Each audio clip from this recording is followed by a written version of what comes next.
je conseillerais aux femmes qui traversent la maladie, c'est vraiment de prendre soin d'elles et de penser à elles le temps de cette parenthèse désenchantée, parce que c'est pas être égoïste, c'est juste être individualiste, penser juste un peu à soi pendant cette période de vie, parce qu'en fait c'est sa propre vie qui est en jeu, donc il faut tout donner pour soi-même. Quand ça va pas, je prends soin de moi, je mets devant mon miroir et je me maquille.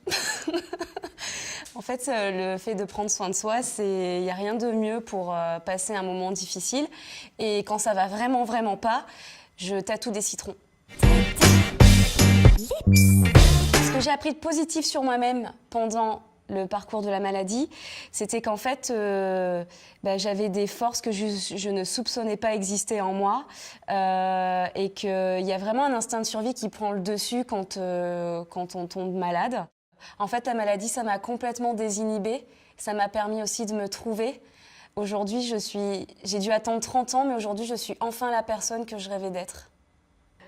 Donc, à l'annonce de ma maladie, en fait, j'ai décidé de complètement changer de vie. Donc, j'ai quitté mon mec.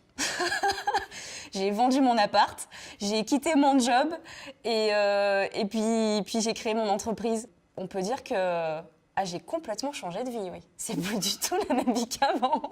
Avant, c'était une vie BCBG, maintenant c'est un peu une vie rock'n'roll, mais c'est vachement plus sympa, quoi. Quand on est chauve et qu'on met un turban, et qu'en plus on est en chimio, c'est vrai qu'il peut y avoir un côté stigmatisant du port du turban. Et en fait, quand j'avais des cheveux, j'étais une contrariée de la frange et j'osais pas la couper. Du coup, j'avais des fausses franges dans mes affaires. Et un jour, je ne sais pas pourquoi, il y a une voix divine qui a dû me souffler cette astuce, qui était de glisser ma frange sous mon turban.